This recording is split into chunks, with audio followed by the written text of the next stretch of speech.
Welcome everyone to the second live that we're doing this year, and I've lost count of how many we've done in total, but super excited for this one because we have Ailon here. Welcome, Ailon. Hello.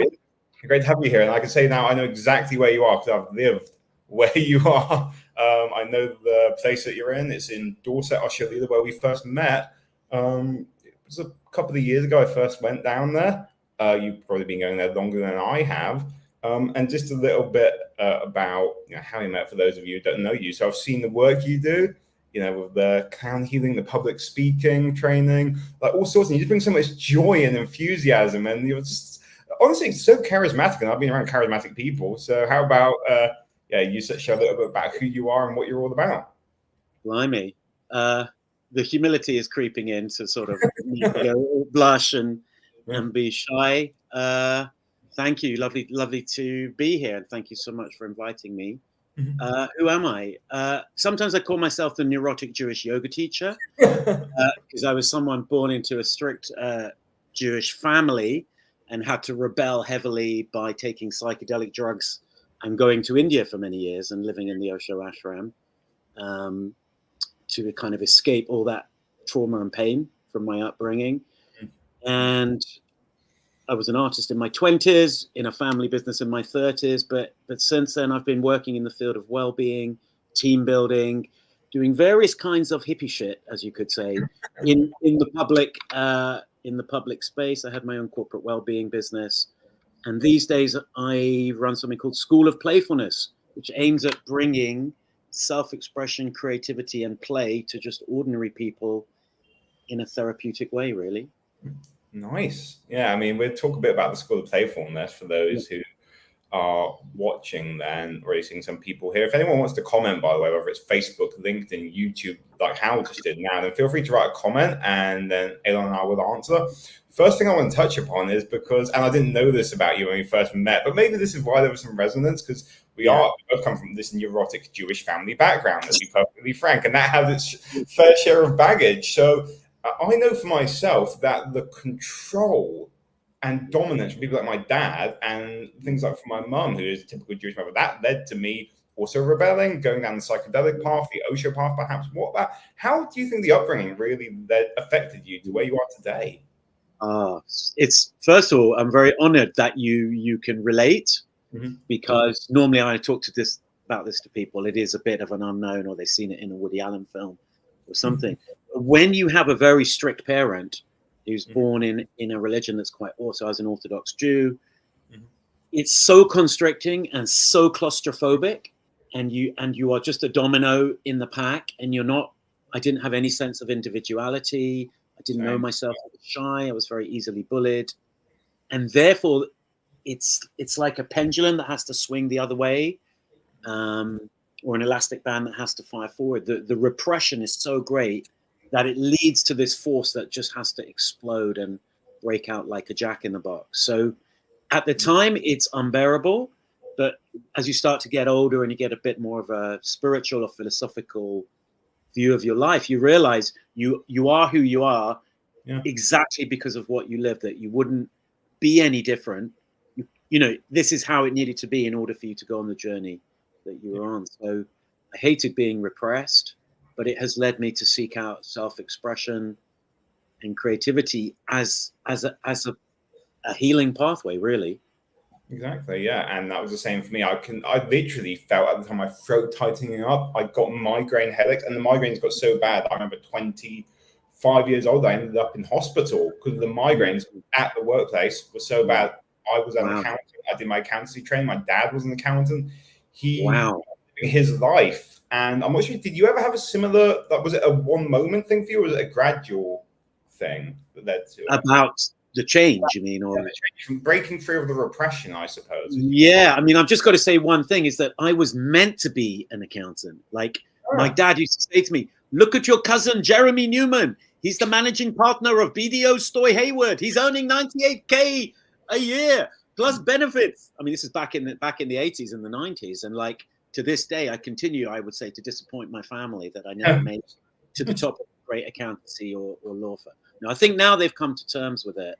But accountancy is the cliches of Jews, of Indians, lawyer, doctor, accountant. So that's very much in some of the storytelling shows about my life, and one of them is called "I Could Have Been an Accountant."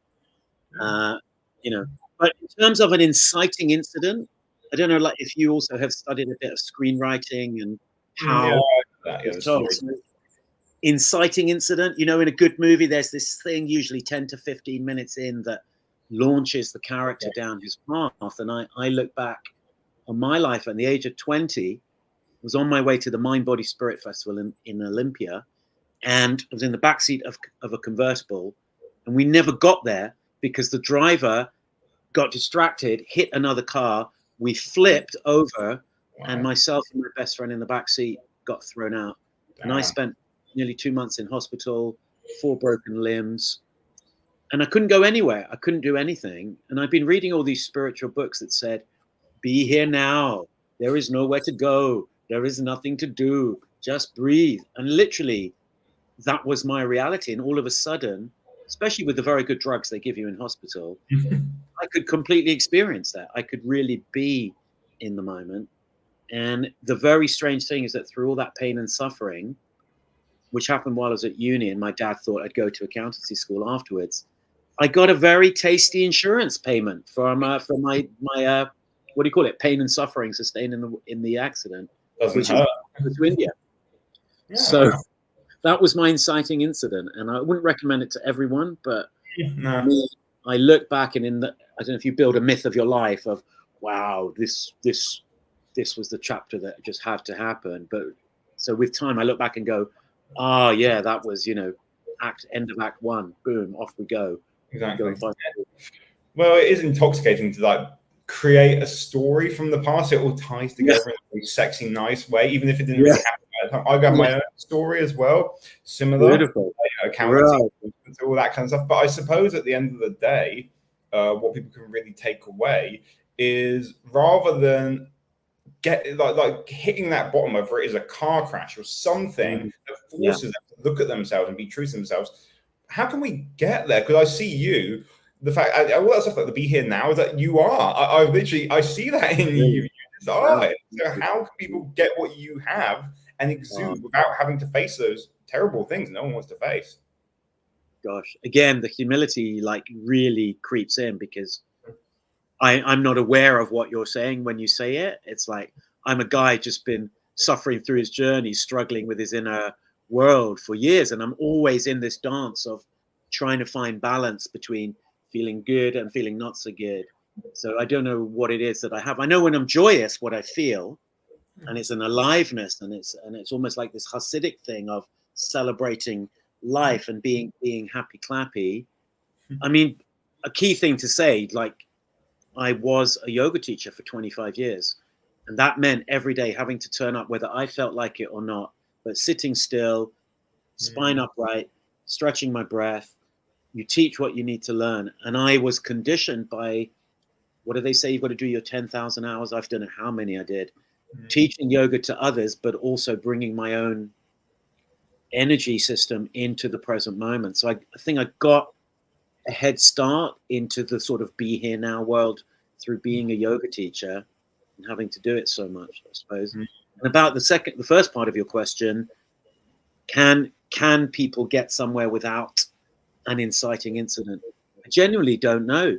I think a lot of things are karma, that we're not all meant to go down a certain road. Some of us, why was I supposed to be this kind of person compared to somebody else? I was just talking to another friend who said, wow, my life here at Osha Lila, said all my brothers and sisters just did nothing with their life, and I ended up going down this path. Was it his karma? Why do we have a different destiny? So that's another part of the spiritual chapter, is learning to surrender to what actually is on your plate. And I think when we're young, we go all Tony Robbins. We go, I can create the life I want, and I can build a castle in the sky and fly my 9 helicopters at the same time. And clapping my hands at everything with pumping fists. Yeah, exactly. And then eventually, I think, at least since I turned 40, I start to realize, there's not so many things I can control, and what is happening, what is meant to happen here, and how do I cooperate with it?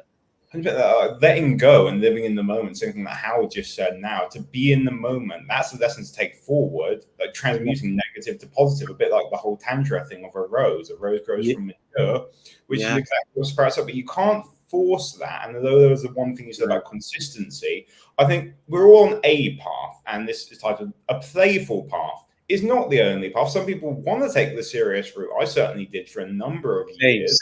Yeah.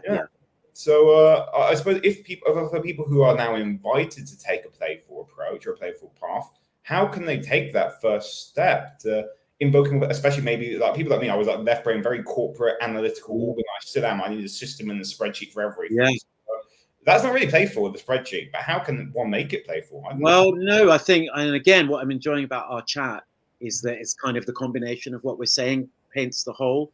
Me too. I was so. Is it all right to swear here? I've no idea. Yeah, go ahead. Yeah, I was so fucking serious, man. Like that Orthodox Jewish upbringing, the school I went to, the academic school.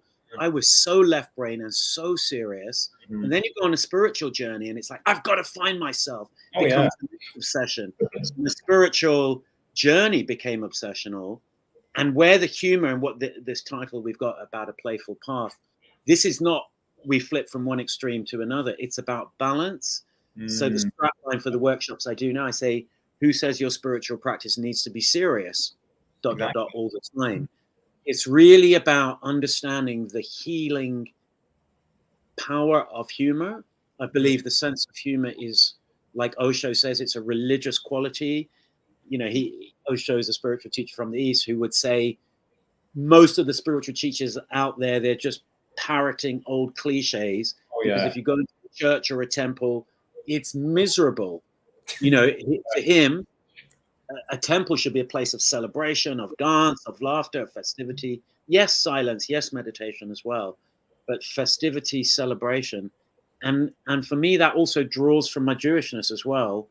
The Orthodox Jews, despite their rigid rules, they're very happy clappy. They're very joyous. They know nachas and joy, and they clap.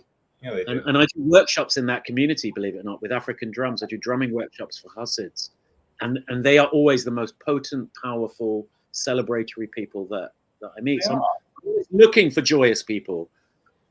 Yeah, I mean, I never really thought about that before, but you're completely right with that. They do have a sense of joy and aliveness, and I think that's the thing is like the serious. I call it a dance, as you described. It's like not replacing this one rigid structure of, let's say, corporate life where it's like a square, and then replacing it with another set of rules, like the spiritual and the religious rules. You have to dress like this, do this, meditate, standing on your head for 3 hours a day. It's just another set of rules. Some people call it bypassing spiritual materialism. The way that I look at it, that dance, as you said, because not everything can be, you know, so playful. I mean, someone, like if I was walking down the street and got punched in the face, what happened on Christmas Eve, actually, my fiance's phone got stolen in the space of 2 minutes from inside her backpack. We're in Lima, Peru. I mean, am I going to be playful and be all happy clapping? No, fuck no. It's like someone punched me in the face in that moment. So it's like, how is it that one dance with that kind of thing and, you know, kind of experience it in the moment? I think that is just like my dad would always say, you know, you just learn through experience. The things I thought I knew when I was a young man and was so cocky and arrogant about life should be like this, life should be like that, just do this, just do that. Now, the thing about getting older is you experience yourself in different moments and you go, oh, I see. Sometimes I am that miserable person because I got punched in the face and I was robbed. But look, I'm watching my favorite TV show. I'm having a glass of wine or non-alcoholic spritz, whatever your thing is. I'm laughing my head off. My girlfriend is being silly, and I'm in the joy. It's like you've got 2 feet. One walks in the serious thing. What the other walks in the joyous thing. It's weaving. The older I get, the more I think about the Taoist philosophy of yin and yang in everything. That it's called weaving. Another definition of Tantra also is weaving. There's many definitions of Tantra, but an interesting one I felt is weaving. We're just trying to bring threads together. It's never binary. It's never either or. It's weave. How do we add? Or it's like making a soup. What spice do we add? What's the next ingredient we need to bring in? And in our spiritual therapeutic world, it's very common to do what you just described and get bloody serious. Stick up your ass. and go for God realization. I mean, believe me, I've been there, got the T-shirt, you know. Yeah. And that's painful. But literally, a stick up your ass is painful by definition. Yeah. Everyone's thinking about that. Don't imagine that we'll try it. But but exactly what you were saying now, that whole weaving, and it brings to mind something I heard, that, you know, the older I get, the less I know, but the little I know, the more it brings me. So much of life, like about so much life is, oh, we think we know this, it should be. I think you use the word should. You know, we should shoot the should, really. I mean, it's like it should be a certain way. Why? What for? I've always been open-minded and curious by nature, perhaps to my peril. I'm not sure if that's been with you or if that's come along. Well, no, because, you know, the cliche word, the seeker.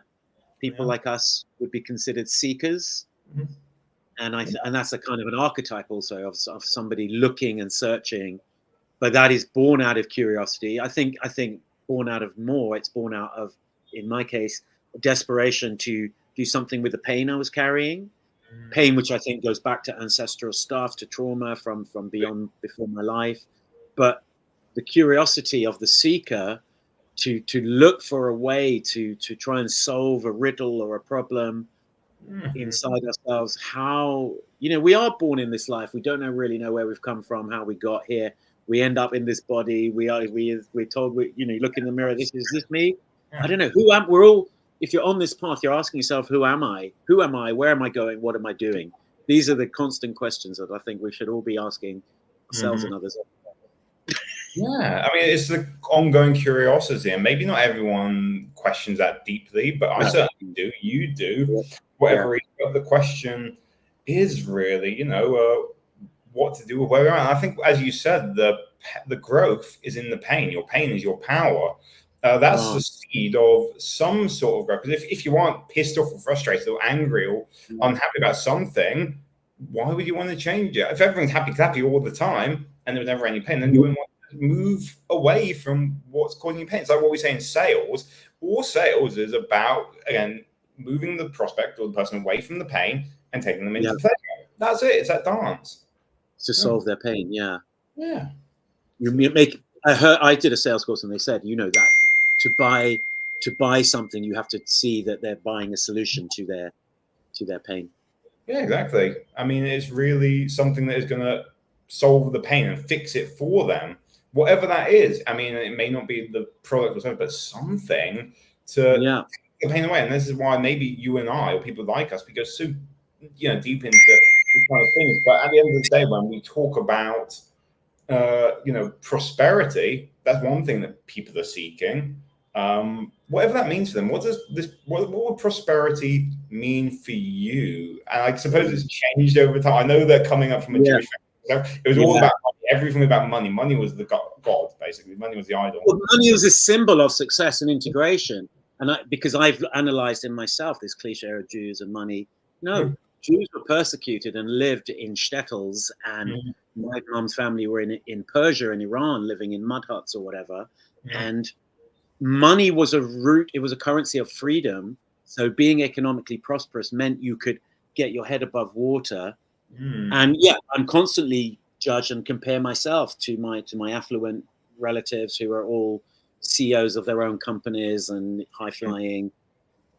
Prosperity for me, and maybe this is a cop out because maybe I haven't been as materially abundant as them, but it's like an inner richness. So what I've gained in my search, and I owe this very much to Osho, is I've developed a number of creative outlets in my life. So I don't want this to sound like a trumpet blowing, but more as a case study. I was an artist. I've been a yoga teacher. Been a comedian. I've been a drumming teacher. Now I'm working with clowning and public speaking. All these things are just ways to open up. I call it sometimes the mandala of you. Like we each might need a mandala of practices or pathways to discover more of ourselves. So for me, prosperity is like an inner richness, and then you can take that out into the world. So I have been lucky enough to mostly make my living with my crafts. Most of these things, they're internalized understandings of a skill, And then I having the chutzpah and entrepreneurism of a Jewish North London boy, I've always taken it to market and created a little business around it. Yeah, that's true. So, maybe that's what prosperity is to me. But do you mind if I pop back to something you said in the previous moment? Yeah. Pain. Because my latest little shtick is called clown healing. And I just wanted to say what that's really about, because it is to do with how we manage our pain. In my 40s, when I had a proper Woody Allen level midlife crisis. I got divorced. There was the 2008 economic crash, so my corporate team building business went nowhere. I was trying to make it as a comedian and had 15 seconds of fame that totally evaporated. Some personal stuff happened that I won't go into here because it's quite personal. But my life fell apart. And I went into therapy because, like a good Woody Allen, from the Woody Allen School of Enlightenment, maybe like you. And while I was in therapy, and the therapist was saying, kind of, you got to look at this need of yours to show off and perform and be a comedian. And I saw, oh my God, it's just daddy, look at me. Daddy, look at me. And then on the side, I went to clowning workshops, just as something to do. It touched on humor. But what I found out about clowning is it's not so performative. And actually what you use in clowning is your real emotions that are often very buried in your abdomen. Clowns work with pathos. They live in the world of failure. They have tears as well as joy. And the work that I'm currently doing is a way to metabolize my inner pain. And it's through, I never wanted to be a clown or work with clowning. It's completely taken me by surprise. But I have found through clowning a way to be both vulnerable and silly. And somehow that allows me not to split and bypass the pain, but be quite real and quite authentic. So to be you, because so many people bypass it, whether it's through the obvious things of taking drugs, drinking, smoking. That's obvious, like scrolling, texting, avoiding. We all do that to a degree. You know, we all have little outlets that we need to, but that's fine. It's more like, as well as to own what's kind of in there. Yeah, but I suppose this is where the clowning around, and I'm going to turn to that outline in the moment you sent me. This is where it's kind of serious, because we deal with the real shit that's coming up in our life. That pain, like you know, I spent my entire life trying to compulsively prove my worth to my own dad. You know, I was so much driven. Everything was driven by, like, look at me, I'm successful. I didn't do what you told me to do, but now look how successful I am. Even if I made $10 million this year, I don't think it's never gonna happen. I'm never gonna get that validation. So people probably don't want to comment on their own things with their father. But if anyone does want to reach out privately, then they can do that here. I can put you in touch with Ailon. And now I'm going to share with you what you sent me on the clown healing over here. Let's just put that up on the screen. Yeah, who says your spiritual practice needs to be serious? As you said over here, it's that I love this. The laughter and celebration, they're essentials. And so much that we've touched upon already. You've got self-expression, you know, you've got self-expression here, the creativity, humility we spoke about. But you were touching on the vulnerability. So I think this is a difficult one, especially for us men. Let's be perfectly frank. We're told that we shouldn't be vulnerable. At least I was told I shouldn't cry ever. First time I saw my dad cry was when I was 18 years old. I heard him cry was when he said something, or when he said that his granddad died. And he just broke down on the phone and the crying didn't stop. But this vulnerability, how will the clown healing help us become more vulnerable? It's a beautiful, and like, I shouldn't rush into saying, hey, just do ABC and then you're there. You know, it's like, it's a big journey. And I think for a big part of my life, there were times when I found myself in a painful place and I just had to deal with it. But a lot of the rest of the time I wanted to feel more Superman-y and look at me and I'm a bendy yoga teacher, or I'm a successful this and that. It happened through that midlife crisis, through therapy, with a therapist who was like a Zen master hitting me over the head with a stick saying, no, this is pathology. This is trauma. This is pain playing out. You're covering up. So I had to be forced to look at it. I really did want to escape it. Mm-hmm. But something happened through clowning. I mean, it's much harder to answer your question in a direct way. That's why I have found a method is a bit more easy way to do it. Because in clown healing, we have sort of 4 stages. We play, we get silly, we get the inner child up and running. Yeah. Once we're warmed up and we're not thinking about we're the adults who's got to look serious, but we're just idiots like on sugar running around. You start to explore a clown practice of failing, just like little scenes. So the exercise could be, I give you a shirt and I just say, you've landed from another planet. This is something that you can wear, but you're not the real human. It's not going to put it on the real way. You're just going to try and put it. People are putting it on over their head, through their feet. And you're going to climb into a plastic bag. So people start experiencing in a safe way this fumbling and not doing things correct. And somewhere after a while, it creates a feeling of vulnerability. Okay. That is where it cracks open. We don't say, now be vulnerable. It cracks open in the right moment. And then we hold the space around people who are feeling it. If they're in a scene with somebody else, they might look tenderly or have a little pat on the back. We contain it. And then, because clown scenes can change from 1 second to the next, you can be deep in some tragic moment, this apple has fallen out of the sky and it's splattered into 50 pieces, and you look at the audience and you're crying. But then in the next moment, you might pick it a little bit up, taste it, and feel like it's the happiest, loveliest, juiciest thing you've ever eaten. And we kind of get into this thing called of accepting. So we learn to accept through this path of playfulness and failure. We feel feelings that are real, and we practice accepting them in these scenes. It's like drama therapy, but it's not. You're not walking in going, I've got a problem with my dad. I think he's a bastard, and I want to. We don't walk in and announce got a problem. Things will show up in scene. The way what's in our unconscious will keep repeating itself in the scenes, and we start to learn, oh, I'm this guy, and this is my pattern, and I've got this very tragic part here, and God, it's a really playing with what comes up in the moment, rather than trying to put anything ahead of time. I'm not setting up a scene ahead of time, but whatever comes through will come through. Yeah, right. Exactly. It's very and it's very much a training to be in the here and now. It's really after doing all that yoga stuff, which is great, but there's no emotion in that. I love to use my emotions and to be sort of emotionally liberated. And clowning is a way. When you're in a clown scene, you cannot be anywhere else but in that moment. You start by yourself with another person, with, I don't even call it the audience, but the other group class members, the witnesses is what I call them.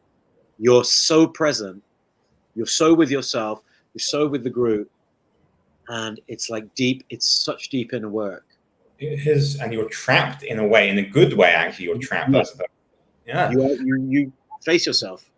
And this is something that I think a lot of organizations are starting to embrace. I work a lot with startups, scale-ups as well, and they are, in that sense, quite vulnerable to create something that has never existed before. Right. It could be an app or a product or a service, and you truly believe in it, and you have to fail forward. That's a common thing. This is something that they will be very open towards. I wonder about the more traditional corporates. So I used to work at PwC, that big four firm, Deloitte. People I work a lot with execs who like ex McKinsey, ex Bain, ex Boston Consulting, ex ex Goldman Sachs, these kind of people, and for them, when I haven't said to them, all right, let's do the clown work, I don't do that kind of stuff. I have to introduce them to you, but I wonder how it would be to try and invite them to that, to test their openness. I'm not sure if you've worked with those kind of people in either the clowning or the yoga therapy. Well, I mean, you're making a really key point. I mean, I did run a corporate well-being team building business for many years, and the bread and butter were things like yoga, mindfulness, massage. We did a lot of drumming and singing for team building. But whenever I did something more exposing, like an improv workshop, which is the bare bones of clowning, it's the entry into clowning. You see, there's a few show-offs in the room who'll get up and do anything. 70 to 80% of the people will just be glued to their chairs, and so I haven't found the corporate world the safest place for me to take them into something like clowning. But when I have taught public speaking, so another thing I ended up doing, never planned it, but being a shy yoga teacher and comedian, developed a set of skills where I understood, oh my God, how to move from deep introversion to being relaxed and extroverted. I started teaching public speaking, and there we saw, with person after person, the more they could be vulnerable, themselves, authentic, real, true, the more they would relax into what they're doing. And even if they were afraid of the people they were speaking to or didn't think they had all the answers, the coaching was just be clear. Just say, this is what I know. Have a bit of humility that you don't need to know everything. So I've seen vulnerability creep in through that work, but not so much. I mean, I did get booked for a clowning workshop with an ad agency, in fact, but then they cancelled it. Yeah. Who knows? They may come back. It's interesting what you said now, because getting like C-suite leaders to communicate clearly in the boardroom, embrace authenticity and vulnerability. What do they want? They want to be heard, respected, and have people take action on the things they suggest. Yeah. You and I both align there. I've had my own journey of going from speech impediment, cluttering, speaking, and knowing to me, my dad would tell me to shut up when my granddad would come over from the Netherlands because his native language wasn't English. So I did, and I was silent until 17 years old before embracing my own public speaking journey with Toastmasters. So how can leaders who want to communicate their ideas, and it may not be in the boardroom or what a sales kickoff presentation in front of 500 people in their company, maybe it's just they want to give a presentation authentically, something like when you see on TEDx talks or something like that. I don't know. What do you do? And then we turn to look at how people can maybe look at working with you on that momentarily. You asking me how I help people, or sort of help people who are like, okay, I've got a presentation to give, maybe. Yeah. Well, no, it's brilliant, because we've all heard the cliche that that death is people's second greatest fear, but public speaking is apparently the number one. It's a famous cliche that presentation skills teachers put out all the time. But the main thing I do is I do somatic exercises in which we stand up in front of the group and we allow the feelings of fear to flow through the body without having to do any speech or presentation. And we learn to watch them arise, what they're trying to do. We learn to surf them. And the main thing that I teach people is you cannot get rid of this energy. Over time, it might settle. It may not come up so strongly, or it may not come up every time. But the key thing that I do with people who coach is get them to become accustomed to the fear. And that is the primary thing. From there, we look at crafting a message, taking whatever you have to say and making sure that a 7-year-old could understand it. Like, not the details, but you have to have, like a barrister has a thread of guilt or innocence in his every word he says. Think, what's your central message that runs through everything you have to say, that is so simple, like your inner mantra. And then from there, we go into sort of techniques we look at archetypes of public speaking, like an actor, like a preacher, like a comedian, like a barrister, like a guru. All of them have different aspects. One might have passion, one might have presence, one might have friendliness, one might have just silent connection. And we explore the energies of these different archetypes to see if they resonate with a particular individual. It's not a one-stop shop where everybody has to do all of them, but with the different people I coach, you'll see that some are more fiery and proud and cocky. We do the Robbie Williams exercise where you stand on stage, spread your arms wide and get everybody to cheer your name and tell you you're the greatest. Because that works for some. For others, it's just like just being really honest and really straight. So it's the most amazing journey whenever I work with people. To see, you meet a whole human being, you see all their layers. And this is a long answer to your question. To be a capable public speaker means you have to know yourself and accept yourself, know where your quirks are, know where you might stumble, know where you might make a mistake, and just learn to be okay with that. But so long as you're passionately connected to what it is you have to say, and that your inspiration to do this is greater than the fear that inhibits you, you will always, not always, but you will almost always be all right. So I just explore the whole terrain, and it's not a quick fix. It's a life work. It's a life path. Yeah, it's true. It's facing yourself fully, including fear. Yeah, facing the fear with a sense of acceptance, not trying to get rid of it, being like, oh, this fear is bad. Instead, it's inviting it and channeling that adrenaline, which is what is channeling adrenaline outwards, feeling the butterflies in the stomach anyway, because if it wasn't important, you would feel the butterflies, and then allowing it to be there before exuding it for the audience. And the other thing, the somatic work that you mentioned, just to get it down to one message, which is very difficult. And if people do want to learn more about that, then they can. That's your next workshop, right? It's in February. Love that image, by the way, of you there. Oh yeah. Yeah, February. What is it like? Yeah, 10th and 11th. Yeah, I've got a weekend in February and a weekend in May. And we also do follow-up days for people who've done that basic course. Yeah, so that's brilliant. Let me, for anyone who's interested in that, just going to put the link there. If anyone is interested in that workshop or any of the other ones, which there's a lot that you have to offer. We spoke about the clowning, speaking from your heart. But how else? How else do you help people with these kind of issues about the vulnerability or the authenticity or basically being true to themselves? It sounds like it can all be summed up as allowing you to be more you. Is that right? You are you. Yeah. You are you, be you. I mean that because our conversation started with a like spiritual journey and going on a search. And it's like the cliche, like all the gurus say, you were there all along. You were always you. And that's what this life is about. It's a journey of getting to know ourselves. Wholeness means experiencing ourselves in all our different aspects and learning to accept the ones that we think we want to get rid of. Enjoy the things that are part of us. Learn to self-accept. So, I mean, I work with certain modalities like public speaking, like clowning. It used to be a lot of yoga and drumming, but also sometimes just coaching people. It's like you could call it, coaching is just a way to help somebody be themselves, be present, be who they are.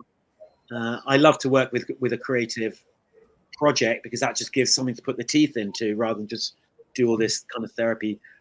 I'm not a psychotherapist, but it's like, don't just talk about yourself, get your teeth stuck into something.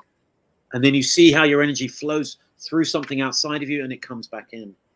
So we're going to do an art workshop here at Oshalila in the summer. Free your artists. That will be another way using paint, using freestyle kind of Jackson Pollock, throw the paint around or whatever you want to do with it, rather than drawing a portrait of your mum.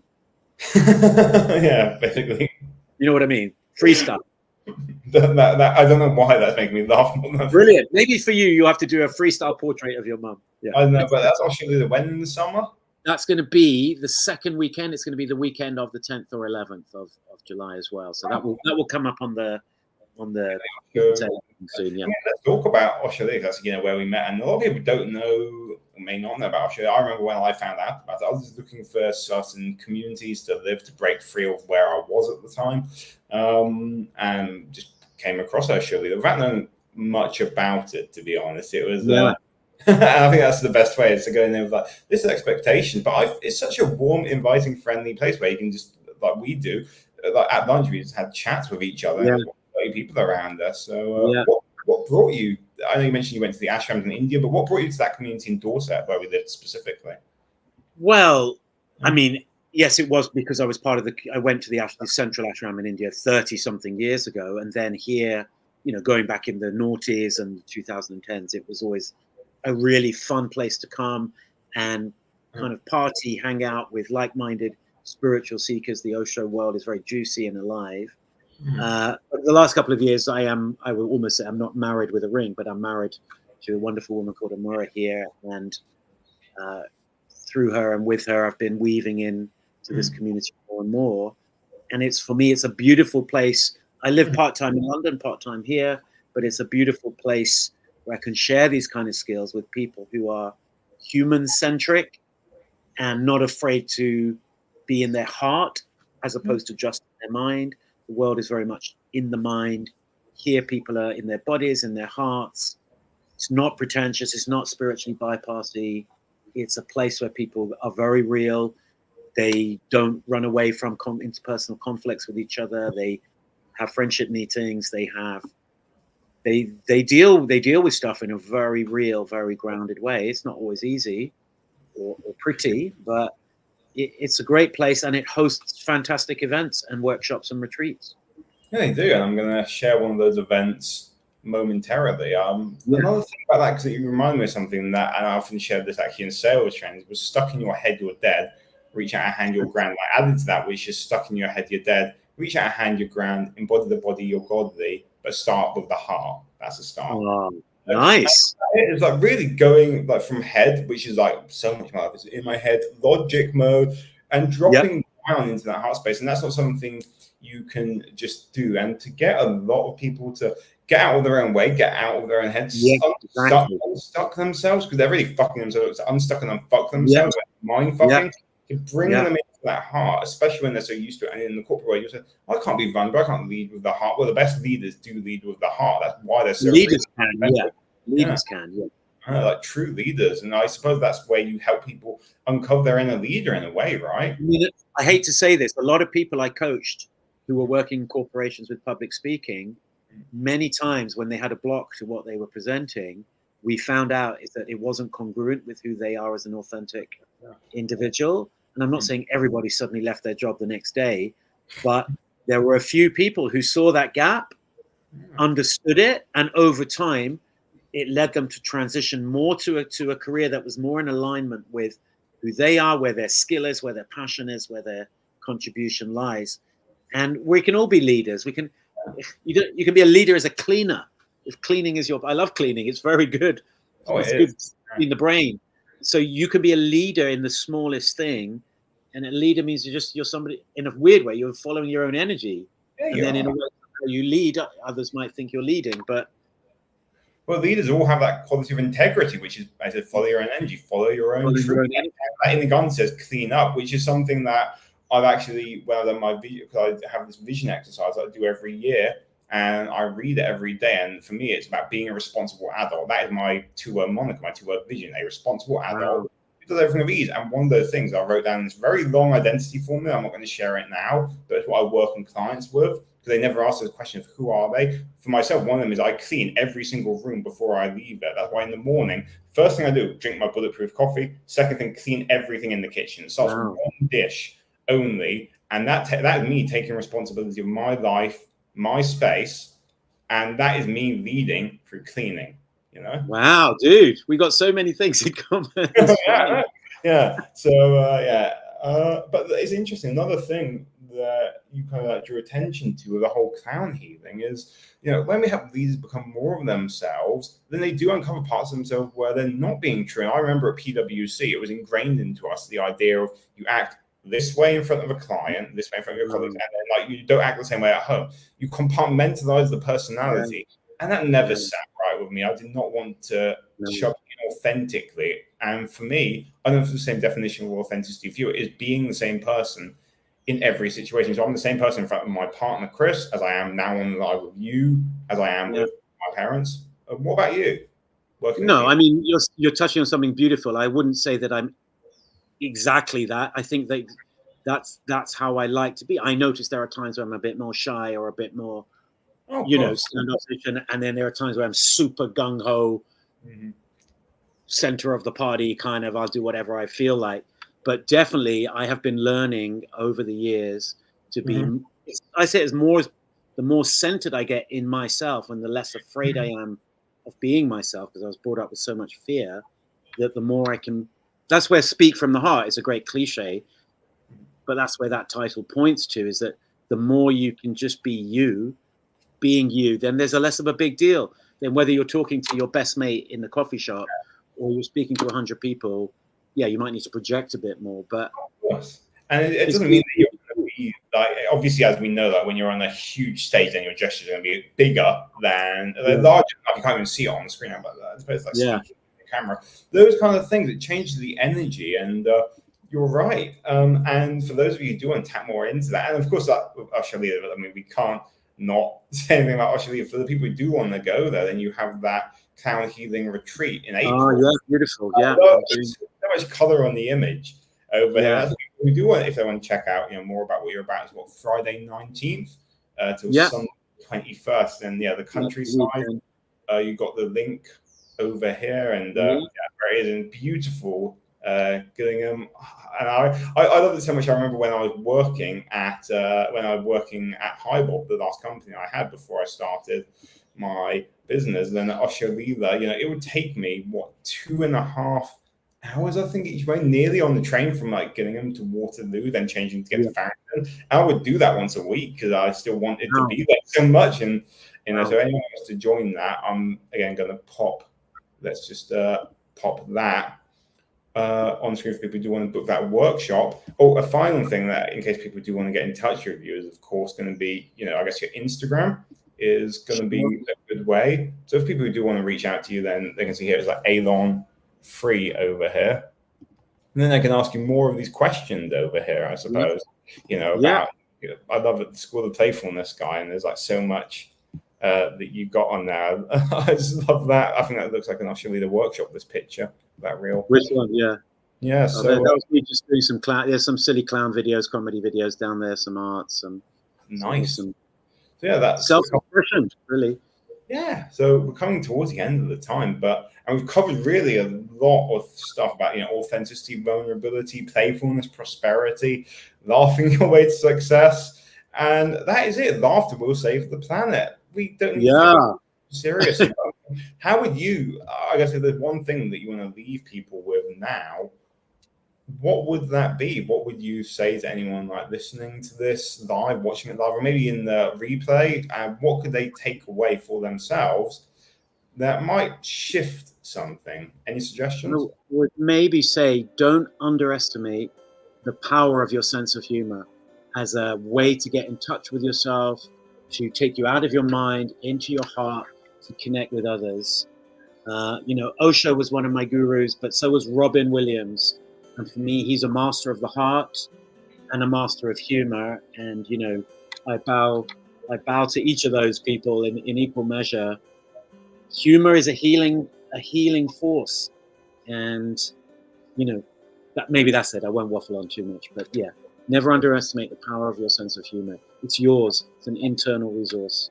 That's it. I mean, humor is healing. What the planet needs more, especially after things like the pandemic and everything going on in the world. When you look outside and the world looks like it's falling apart, it's more fame, more humor. And the balance. Exactly, the balance, and that is exactly what saved people's lives. Whether it was in concentration camps, people they were laughing together, and you would think, how can they do that when everything, the terrible things? Humor kept them alive. Exactly. It's a safety valve. Yeah, it's a safety valve. Ailon, thank you so much. Thank you. It's been a total pleasure. You're welcome. And can't wait to see you again at Australia next week. We're going to have Scott Kuhn appearing. And Scott Kuhn, he basically worked in so many things. He's currently working in banking, financial services, and he took his company from $20 million in sales to $100 million in sales. So we'll be talking more about that level of prosperity next week. But Ailon, thank you again so much. I cannot wait to see you again. Pleasure. Cheers, Alex. Cheers. Bye.